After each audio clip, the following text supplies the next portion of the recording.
If you've played Outer Wilds, then you probably know that this is Timber Hearth.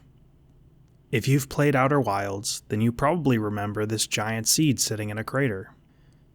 If you've played Outer Wilds, you probably know why that seed's existence is so worrying. If you haven't played Outer Wilds, you probably think that this is useless. If you haven't played Outer Wilds, you probably tried to shoot your scout into it, and maybe you even hear some music playing. If you haven't played Outer Wilds, you probably should stop watching, because if you haven't played Outer Wilds, you probably haven't even realized it yet. It's the end of the world.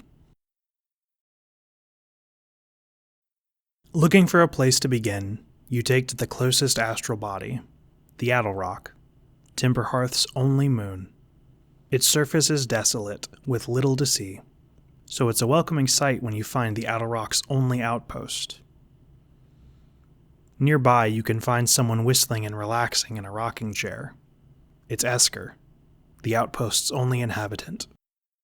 They tell you that it's lonely up here. Check-ins are rare, and face-to-face meetings even more so. You're Esker's only visitor. So you sit with him for a bit longer, listen to the quiet whistling.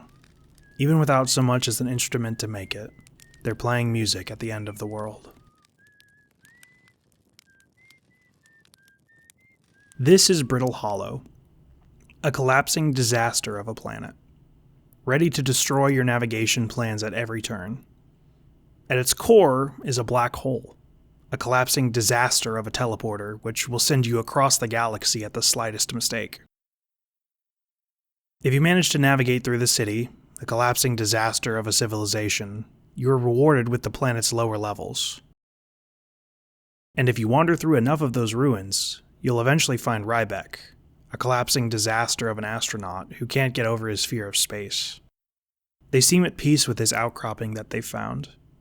Even with the surface around them falling into a black hole, they're still sat here, playing music at the end of the world.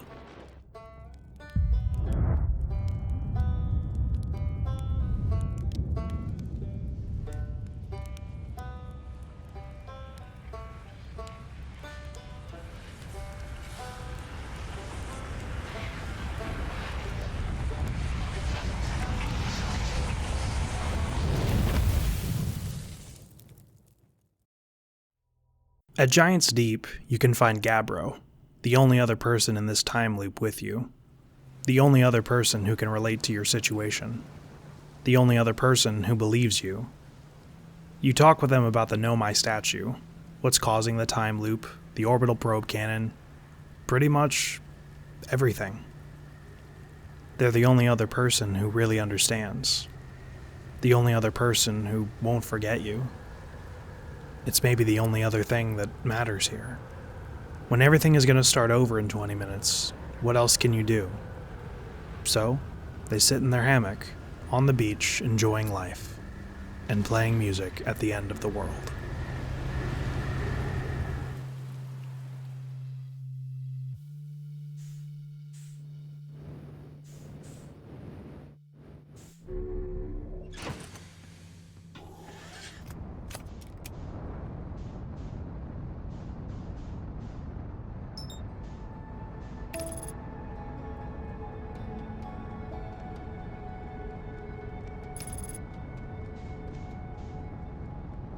The Hourglass Twins are one of the more interesting planets. 2 planets in one, with ever-shifting sand moving back and forth between them, never settling anywhere. Chert is the polar opposite to Gabbro. Gabbro knows that the universe is ending and has made peace with it, never losing their cool.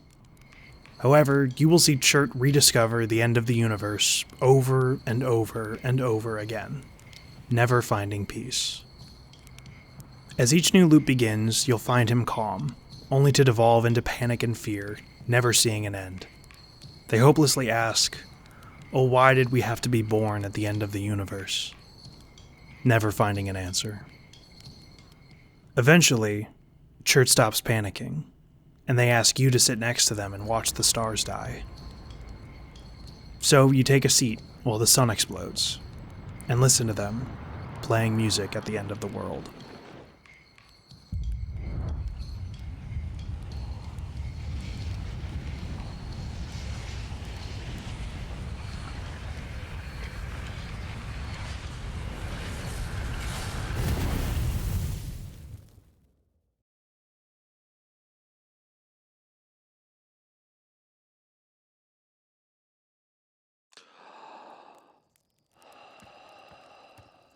You wake up on Timber Hearth again, just like every other time that the world ends.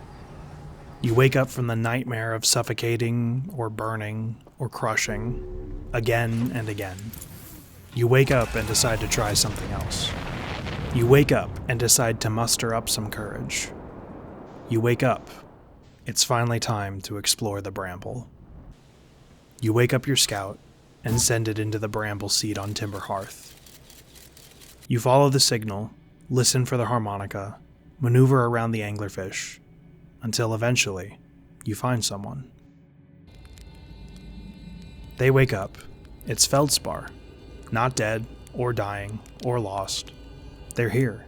And despite them being here, away from everyone, despite them having no communication to anyone outside, despite not even knowing what the world looks like, much less that it's ending, they're here with you, harmonica in hand, playing music at the end of the world.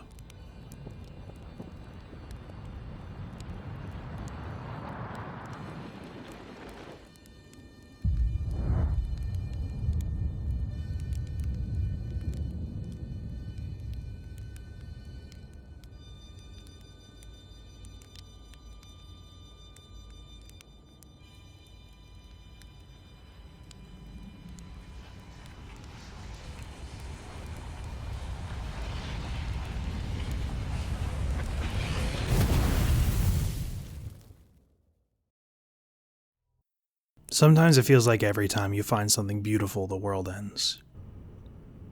Would it really even matter if the world didn't end today?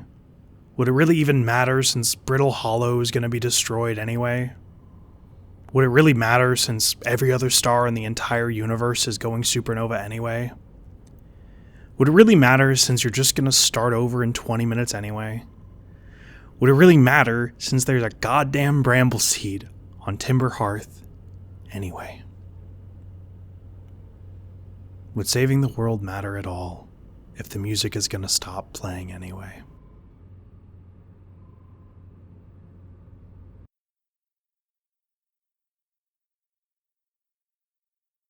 Eventually, you'll find the other thing hiding in Dark Bramble, the ship that will take you to the eye of the universe. Once you've gathered all the pieces to this mystery, you can go there. Go there and walk through a distorted copy of your homeworld. Go there and find yourself. Go there and watch the fabric of reality fall apart around you. But most importantly, go there and find a campfire. You light it. You'll find a rocking chair, Esker's only rocking chair, and Esker too. Watch this building collapse to find Rybek's banjo. Somewhere, there's a hammock, Gabbro's hammock. And the only other thing that they have, a flute. You search through the stars to find Chert's drum. Never could mistake it for anyone else's. You wake up an anglerfish, and you get eaten. But you find a harmonica, Feldspar's harmonica.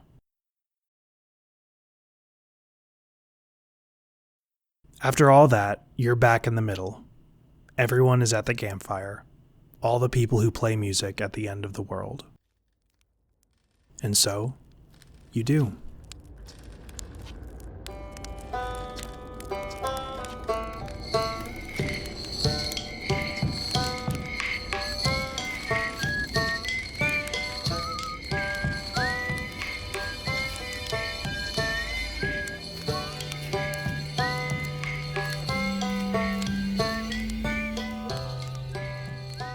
It doesn't matter if the world ends today.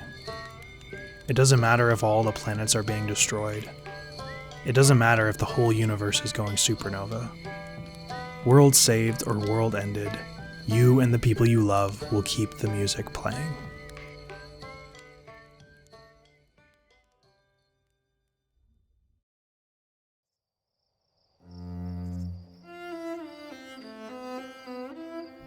When all is said and done, the universe explodes, the dust settles, new planets form, stars burst to life.